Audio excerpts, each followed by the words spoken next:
everyone, and welcome. Thank you for joining us today for our webinar, Financing Climate Impact, Our Finance and Policy Delivering the Climate Transition, hosted by Fin Partners and One Business World. My name is Alina Sirbu. I'm a vice president at Fin Partners, where I work with various organizations across sustainability and finance, helping them communicate on their complex sustainability issues and demonstrate their impact.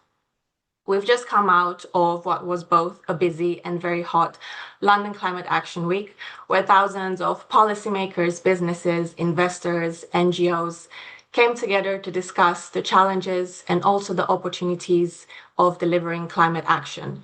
While the week itself has come to an end, the conversations certainly haven't, and we would very much like to keep that momentum going. One topic that featured prominently throughout the week was climate finance. As international priorities evolve and public finances come under increasing pressure, there's a growing focus not only on how much funding is available, but also on whether it's reaching the right places and delivering the climate outcomes. We'll be focusing specifically on public climate finance for mitigation, how international funding supports governments in developing the policies, institutions, and technical capacity needed to reduce emissions, and why those often less visible investments are essential to accelerating climate action. We'll also explore the financing of energy transition, the growing importance of methane reduction, and the role of accountability and transparency in making sure climate commitments translate into real-world impact. To help us unpack these issues, I'm delighted to be joined by three experts from the Environmental Investigations Agency, an independent environmental organization whose climate work focuses on strengthening public climate finance and advocating for greater support for the policies and institutions that enable countries to deliver meaningful emissions reductions. So I'm delighted to welcome Kim O'Dowd, Senior Climate Campaigner at the EIA, Ines Urman, Climate Campaigner, and Jack Corscadden, Climate Campaigner as well. Thank you all very much for being here. Thanks a lot, Alina, for having us. Thanks, Alina.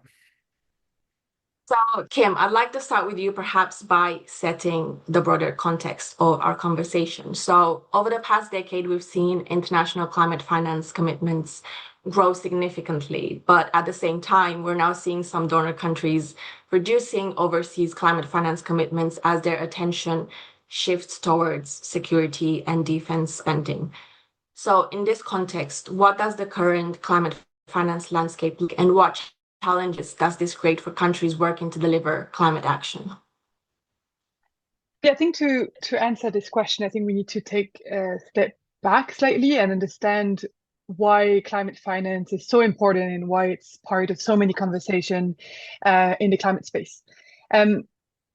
We need to understand that there is a historic responsibility that global North countries are holding. A small number of industrialized countries are responsible for the vast majority of greenhouse gas emissions, but the impact is often felt most in countries that have not contributed at all or very little to climate change. And those countries are very often in the global south.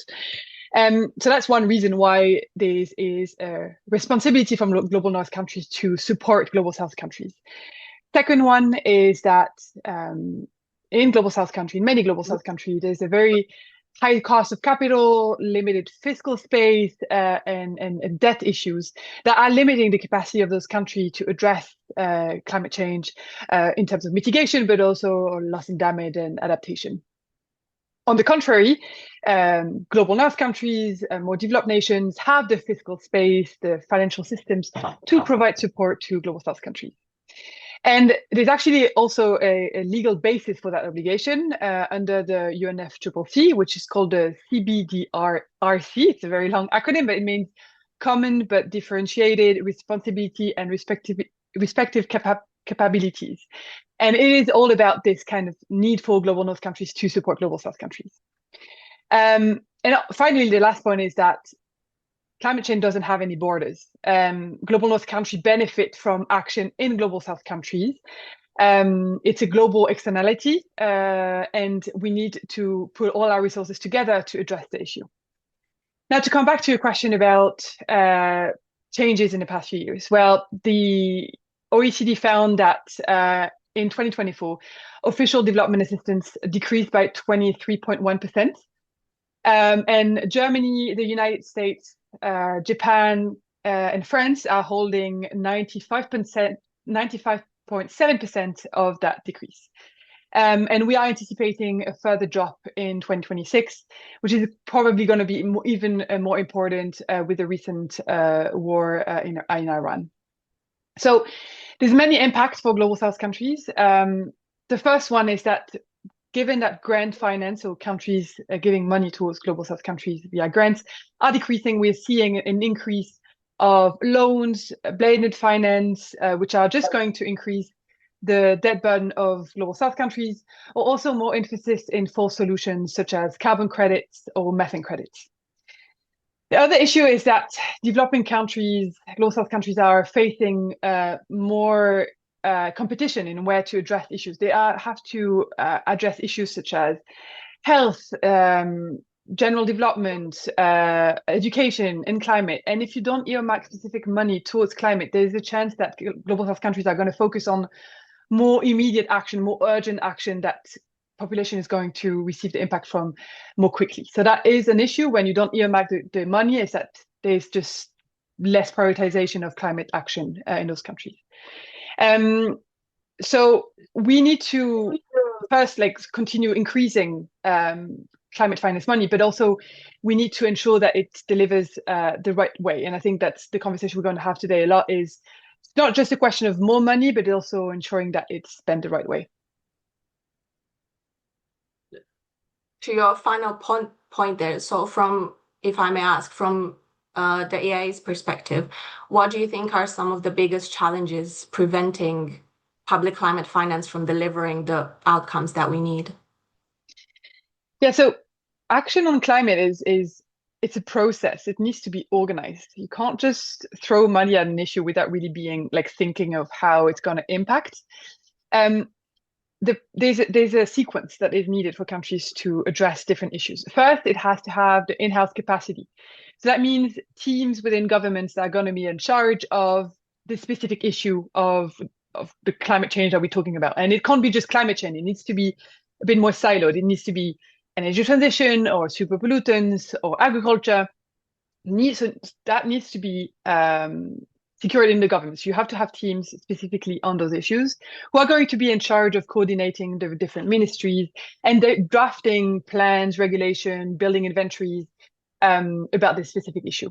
Then you need to start thinking of projects in an infrastructure investment that you're going to need. And that means having access to other types of finance, not just grants, but also private finance. So you need support in accessing that type of finance. And then you access it and you do investment in the project. So that all needs to be sequenced. And this sequencing needs to be seen in the way that we finance climate change. And currently, it's not like that at all. Most of climate finance that we're seeing is extremely project-based and short-term, which really is hindering the capacity of governments in doing that kind of long-term planning that is really at the foundation of action. And it favors really much projects rather than enabling activities. So enabling activities might be a word that we use a lot in this conversation. It describes what I was just mentioning about capacity building, inventories, regulatory capacity, etc. It's really about this kind of teams that are in charge of the issue that we're talking about, and that is really not funded enough. And that, I think, is one of the major issue of how we're delivering climate finance at the moment. So the fix is not simply just giving more money. Obviously, we need more money. I'm not trying to say the contrary. You do need more money for climate finance, but it's also really ensuring that we're moving through the right channels. Thank you, Kim. I think that gives us a really useful overview of the financing landscape. But of course, one of the biggest areas where those investments, and I think you mentioned this briefly, where these investments need to translate into action is the global energy transition. So, Ines, I'd like to bring you into the conversation now and just see from your perspective, where are you seeing the greatest progress in the energy transition? And are there any lessons that we can learn from those successes? Yeah, thank you, Alina, and thank you, Kim, for setting the stage and setting some definitions. I think I won't have to repeat those, but I'd say there's like maybe two main areas where we've seen a lot of progress in recent years and are worth talking about today. The first one I would talk about is the pace at which renewable energy has been scaling across many regions of the world, mainly in global north and China in recent years. But we've seen that these investments in renewables have really now overcome investments in fossil fuels over the last couple of years, which is a huge shift in energy systems. We also see increasingly countries recognizing that renewables are not just a climate action solution, but also something that delivers more energy security and also reduces exposure to volatile fossil fuel prices. It's a way to deliver and support economic development in a cheaper way, and that's also why it's increasingly considered a worthwhile investment, not just in the global north, but also in the global south. And that brings me to the second point. The second area of progress we've seen a lot in recent years is we've seen growing political momentum behind the energy transition and also recognition that it's not just about adding new renewables, but also moving away from fossil fuels in energy systems. And we see that in recent international discussions, whether it's at COP or at the first ever transition away from fossil fuel conference that happened in Santa Marta, Colombia this year. And that's also an important shift that you have countries that are willing to talk about the transition away from fossil fuels on that stage and find solutions together and strengthen cooperation to move forwards. I would say that the key lesson from these developments and the progress that we've seen is that successful transitions are not happening because of technology alone. It's an important part of the conversation that technology is more affordable. It's seen as valuable investments, but it's also about governments putting in place the policies, the institutions, and the incentives that are allowing renewables to grow at scale. And what we see actually is that the countries that are making fastest progress are generally those that have combined investments with the long-term planning and with the clear policy direction that Kim was talking about. So yeah, I'll leave it at that for now. Thank you. And obviously that's great. And while there has clearly been some progress, I'm sure there's still some significant challenges that remain. So what would you say are the key barriers preventing the energy transition from happening at the pace and scale required? And how do these challenges differ across countries and regions? Well, I guess one key barrier is that there's still some convincing to do with some governments to transition away from fossil fuels. And that's going to be a very important part of the conversation in the next few years. How do we get everyone on board? But there's also maybe it's a different challenge when you start talking to the countries that are actually committed to the transition already. So what are the barriers that these countries are experiencing? What can we do about it right now? And accelerate progress with those that are ready to move forward at this stage. And to your point, I think it's important to recognize that the transition looks different across countries and across regions. And you have some countries that depend on fossil fuel imports to run their economies, but you also have some that depend on fossil fuel exports to actually raise revenues and spend that money for health, education, and general public goods. So transitioning away from fossil fuels in those contexts pose very different challenges. Similarly to the point that Kim made earlier, there are some countries with very strong institutions and capacity to access capital, but there are also some countries that are facing significant capacity constraints. So again, very different set of challenges in moving forward. But maybe one similarity that we see across countries is that we find that there's usually the need for support way earlier, like long before they actually are ready to build large infrastructure projects. So that's what Kim was talking about, the enabling environment, enabling activities, the need for technical teams in government, for planning capacity, for policy development and implementation, the economic and technical assessments, and the investment strategies. So across countries, there's a need to build those elements first. But these enabling activities are actually the ones that receive less attention than the big infrastructure investments. So it's a gap in the current ecosystem that we don't have the foundations in place to determine whether a transition is going to be a success or stall.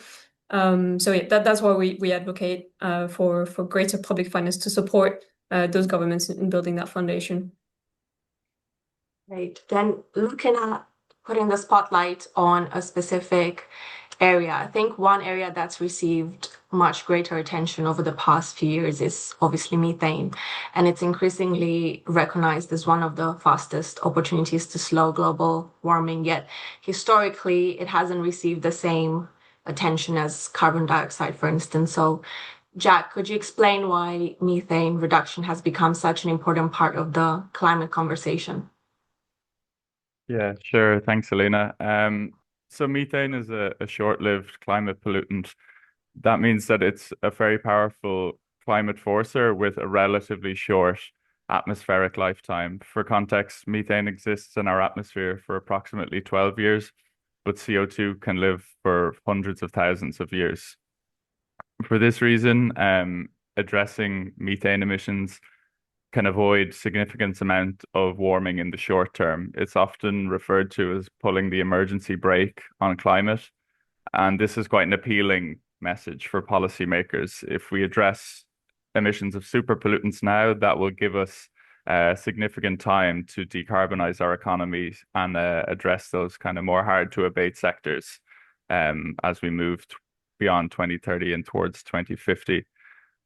Addressing methane emissions also delivers significant co-benefits. It's a precursor to tropospheric ozone, and by simultaneously addressing these emissions, we can also avoid millions of premature deaths every year.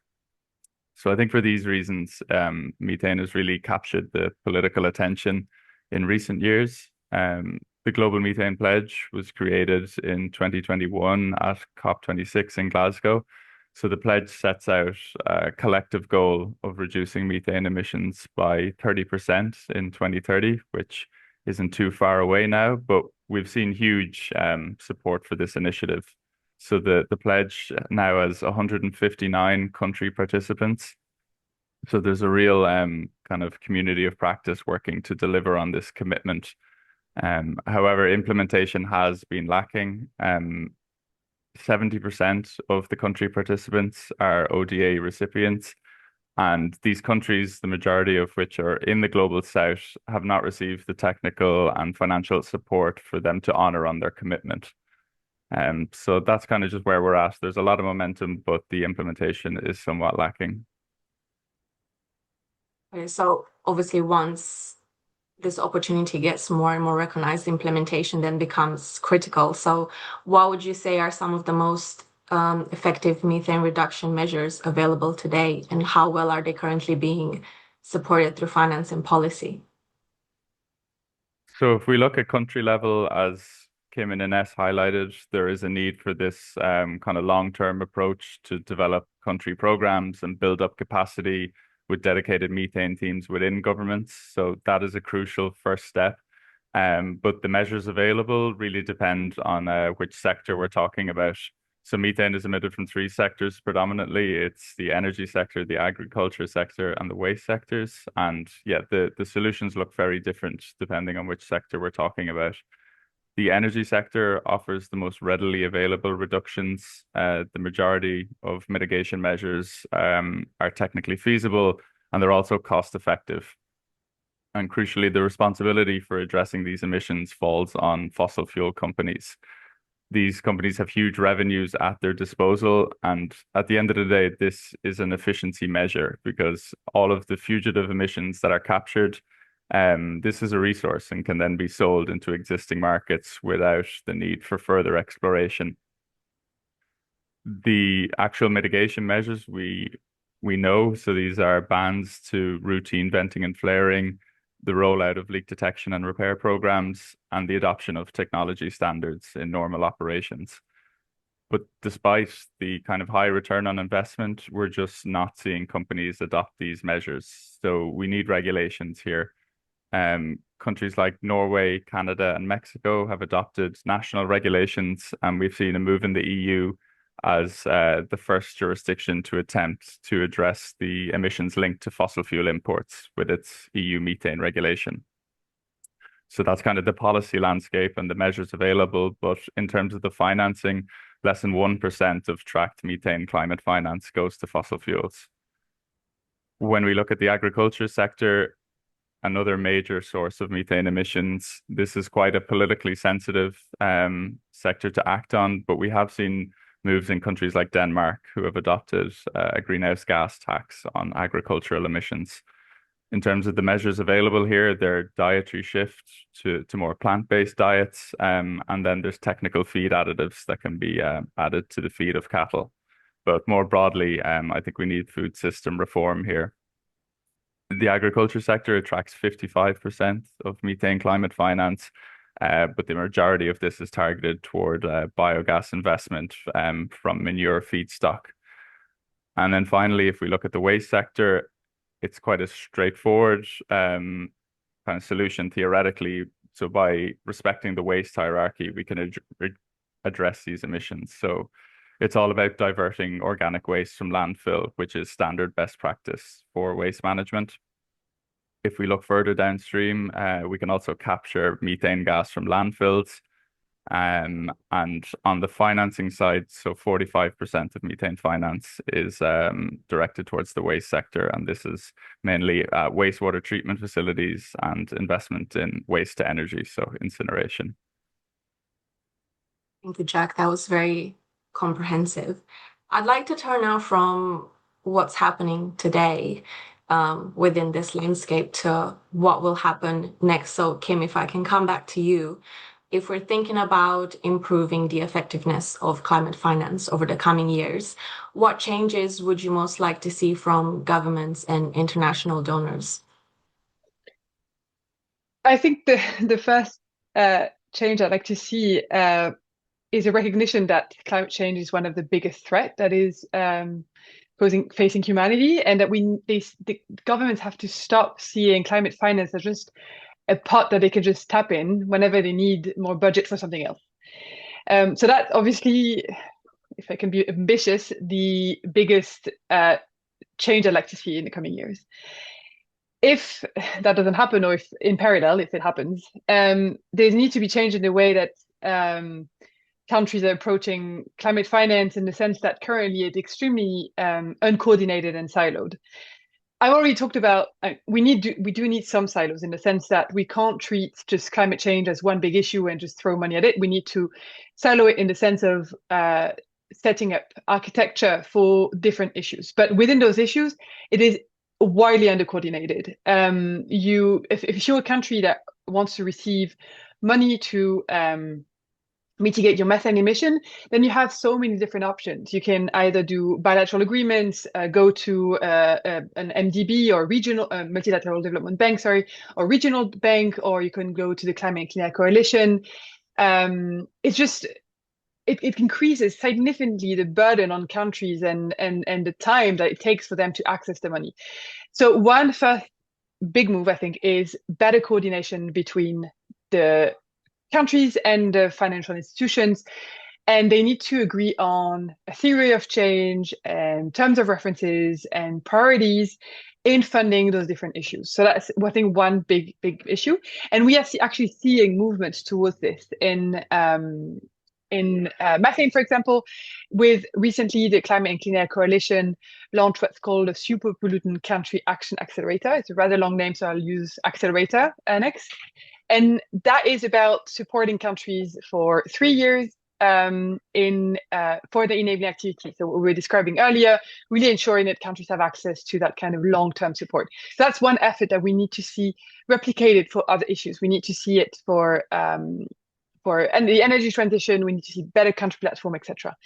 So I think that's should be one of the biggest priorities. It's just ensuring it's less the Wild West, but better coordination between governments, IFIs, MDBs, and that they just agree on priorities so that it is much easier to access finance. And it will also be better for them, because if you are a country and need to do contracts between different organizations or countries, that also increases your burden for your administrative burden. So it just is easier to give it to one pot, for example. So if you want to support methane and superpollutant mitigation, give it to the Superpollutant Country Action Accelerator.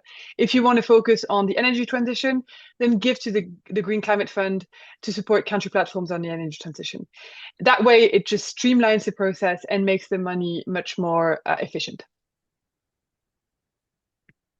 Obviously, one of the themes running through today's conversation is turning commitments into action.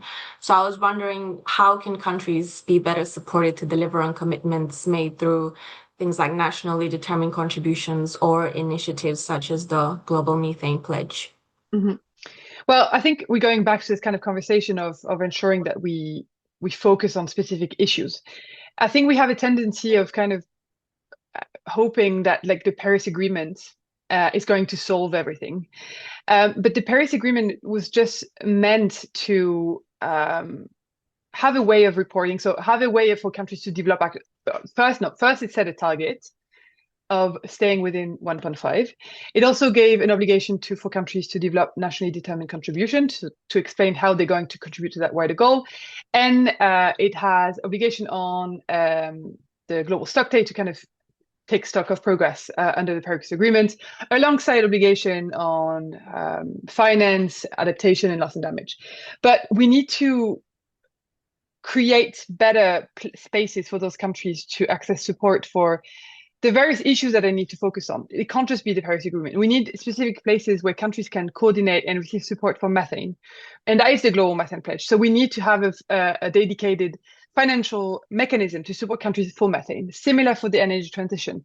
And we believe at EIA that the Green Climate Fund, which is the biggest fund under the Paris Agreement, is the way to go, because they have a model called country platforms, which is country-led. It is drafted by countries for countries and adapted to their specific national circumstances. So invest in those type of capacity that are going to be embedding capacity within countries. So I think it's twofold, and I've kind of covered this quite a lot already, but it's ensuring that countries have access to support for the specific issues they need to focus on, and ensuring that they have the financial capacity to do so in a sequenced way. And finally, while I have you on, would you say that, or is there something in particular that, despite all the challenges that we've discussed today, gives you confidence that, international climate finance can still play a transformative role? I mean, yes, because we do have example of successful climate finance. EIA has worked for a very long time on the Montreal Protocol and its multilateral fund at the MLF, which is one of the key reasons why the Montreal Protocol is often considered as the most successful environmental agreement of all time. The MLS focused on enabling activities, on supporting countries for long term, while supporting them in accessing other types of finance, such as for investment in infrastructure. And the positive thing of the MLF is that and of financing enabling activities is that it's extremely cost effective. Just in the most recent triennium, the MLF allocated only 45 million for institutional strengthening. We're not talking about a lot of money, but if you use it the right way, it has major impact. So I think we need to replicate that model. And the reason why I'm staying hopeful is that because we are seeing this model being replicated with the accelerator I was mentioning before. So I feel like we are seeing in certain spaces a shift in focusing in the right way of financing and not just thinking of the top line number. Great. And then I guess building on that and looking at the energy transition space, there's obviously opportunities and challenges there as well. So Ines, I was wondering, what opportunities for innovation and investment are you seeing that are emerging as the transition gathers pace? Yeah, I think the answer to this question really comes down to how the definition of the energy transition itself has been evolving. I think initially it was seen as, the uptake of renewable energy everywhere around the world. But what we've seen is that it's now been expanding from a power sector focus to a whole of economy transition, because the energy transition and the phase out of fossil fuels is not just about energy systems, but it's also about whole economic structures, about trade relations between countries, and it's also about jobs and employment and how government raise money and spend money across their national economy. So what we see right now is that there's a shift in focus from adding new renewables from wind farms and solar farms that are still going to be needed at pace in the future, but we also see more investments now needed in grid modernization, in energy storage, in electrification, but also in energy efficiency and industrial decarbonization. So as more countries are going to develop their transition plans, the demand for investments across these areas are also going to grow significantly in the next decades. And I would say the second kind of opportunity is more of a geography opportunity, because emerging markets and developing economy are only starting to get to the point where investments are at scale are happening. So a lot of these countries have a lot of renewable energy potential, but the investments have been so far constrained by high capital cost or high perceived risks. But as international cooperation strengthens and if we manage to target public finance the right way, we could also unlock investments at scale in those new countries. And that will build both climate and development opportunities as well. So not just in the energy sector, but also across sectors. I think we are also hearing a great deal now about ensuring that the transition is not only rapid, but also fair.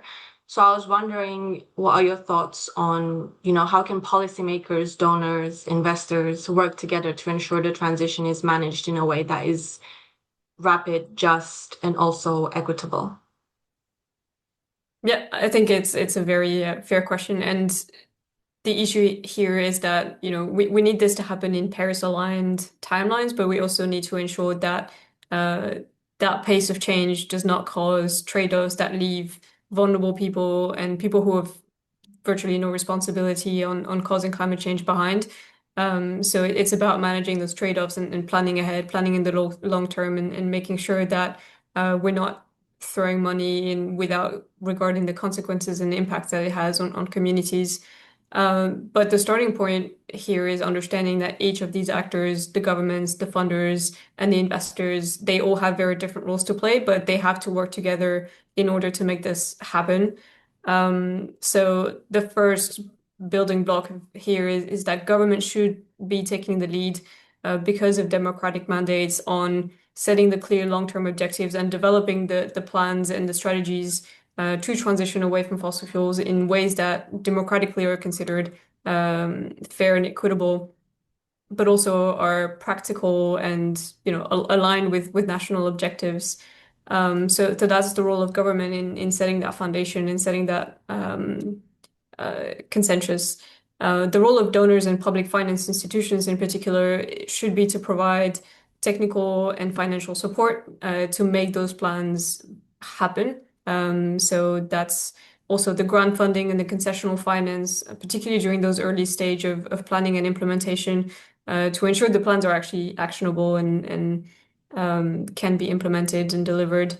And then the role of investors is obviously to invest, but also doing so in a way that aligns with the government plans and don't create different directions or diverging forces within economies. So it's kind of that idea where you have to start with that country-led transition plan that will provide that framework for aligning the policy, the public finance, and the private investment around that shared goal. If you could remove one obstacle tomorrow, what would have the biggest impact in accelerating the energy transition, in your opinion?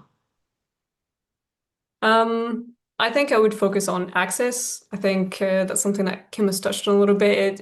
We often talk about the lack of finance and the missing finance, and then of course we need more finance. But I think for a lot of organizations, countries, institutions, the access to finance can be just as important.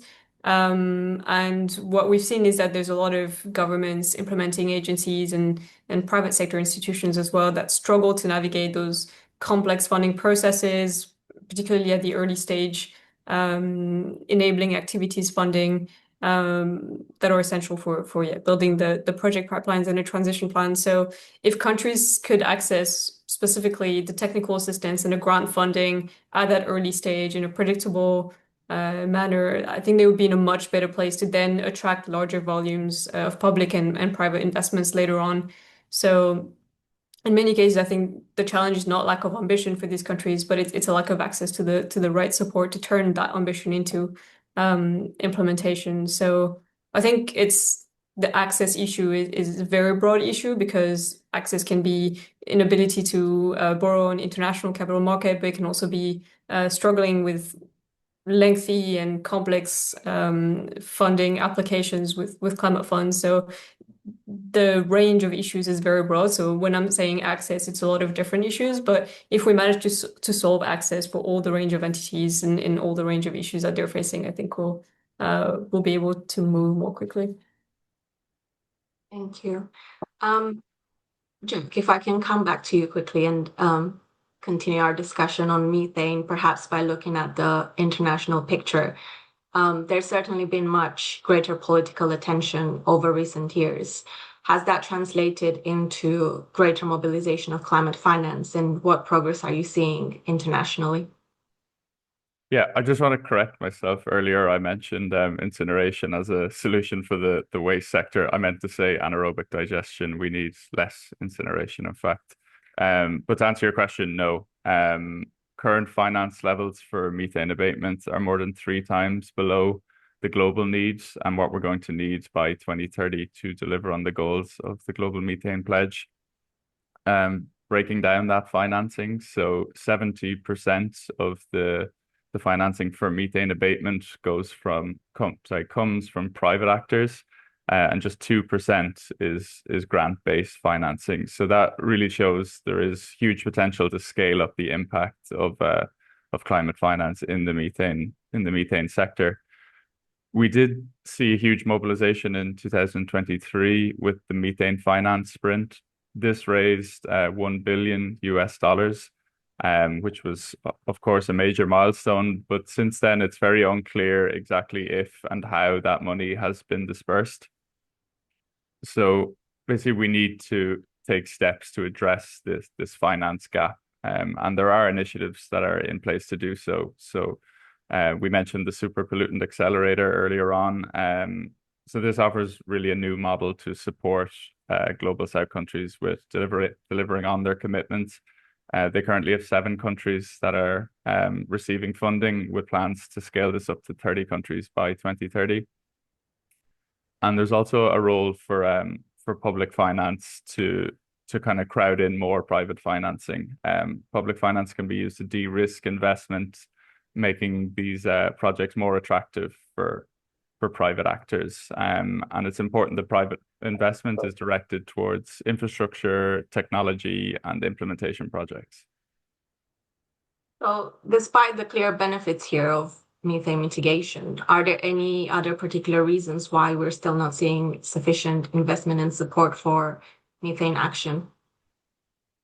Yeah, I think the reasons really depend on which actor we're talking about here. So if we're talking about countries, again, this kind of fragmented geopolitical landscape plays into this with the cutting of aid budgets, which has had a major effect.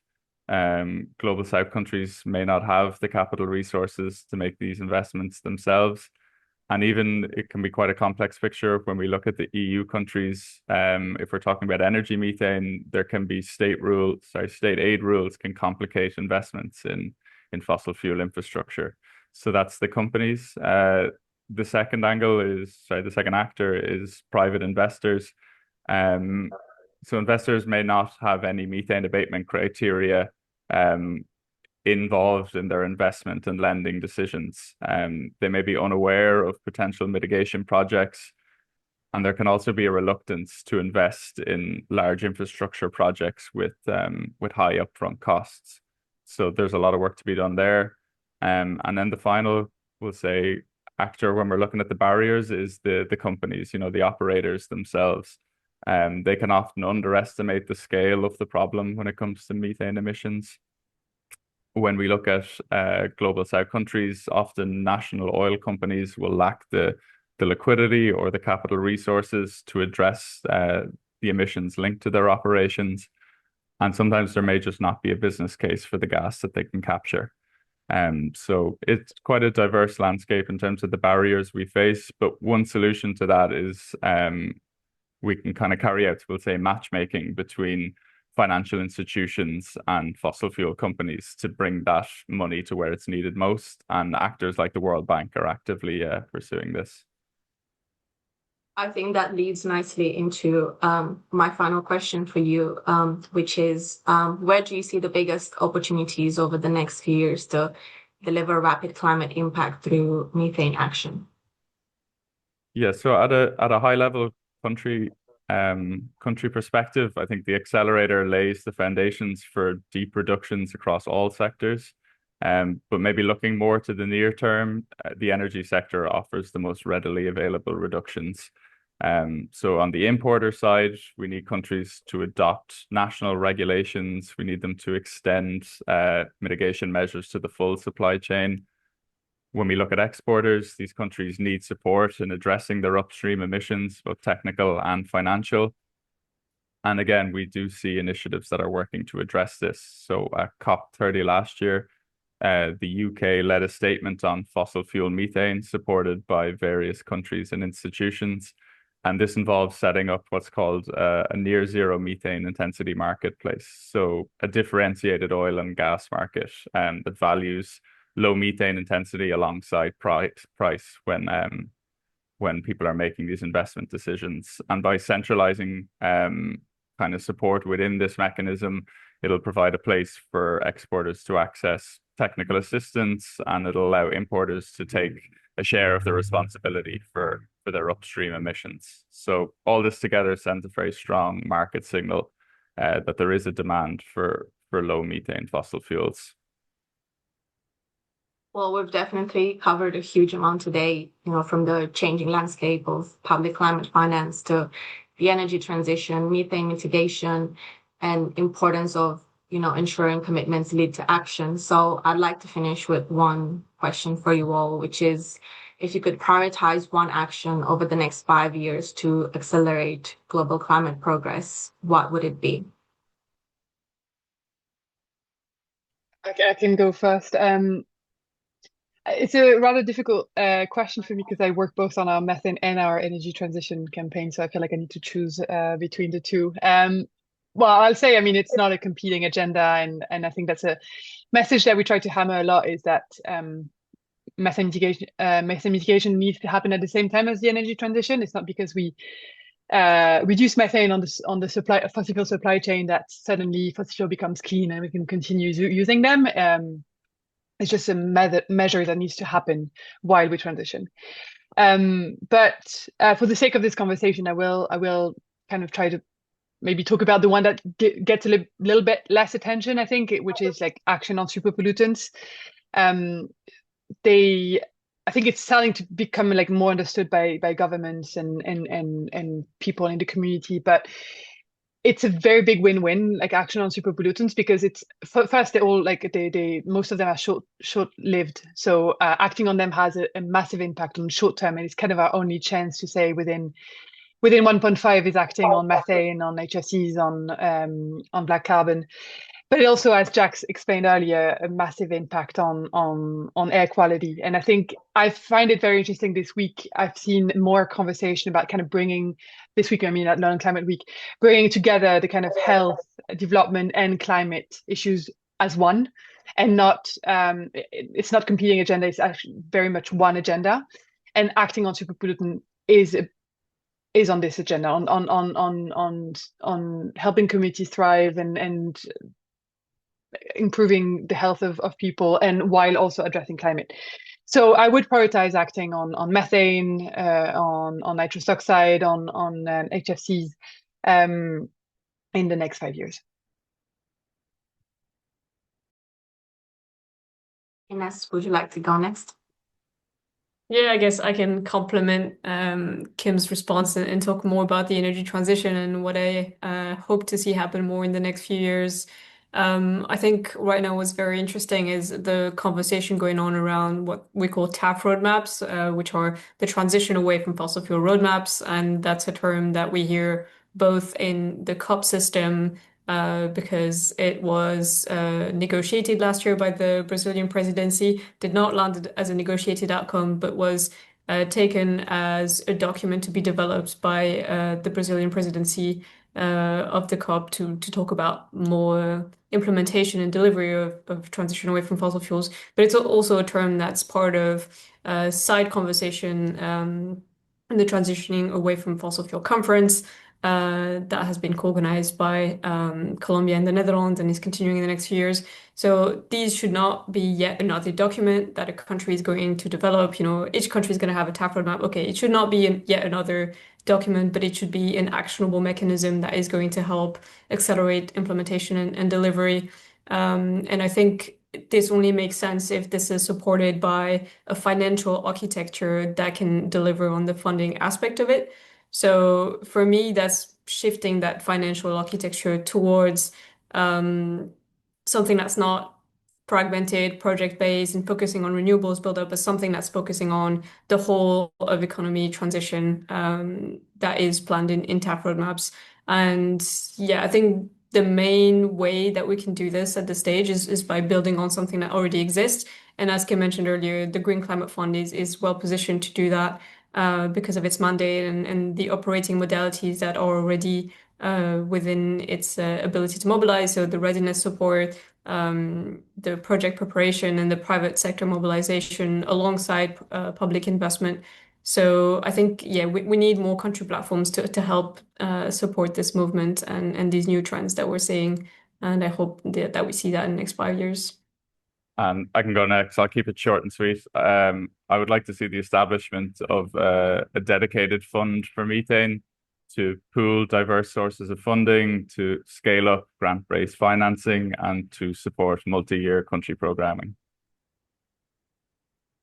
Great. Well, thank you all so much. I think it's been a great conversation and very insightful. And I think one of the key takeaways is that, effective climate finance is about much more than, funding an individual project, for instance, and it's about collaboration, access, giving countries the tools and institutions and capacity they need to deliver on long-term emissions reductions, while also making sure that accountability and measurable impact is followed every step of the way. So yeah, a huge thank you to you, Kim, Ines, and Jack from the Environmental Investigation Agency. And thank you so much for sharing your expertise today, and enjoy the rest of your day. Thank you so much. Thanks, Alina. Bye-bye. Thank you. Thank you.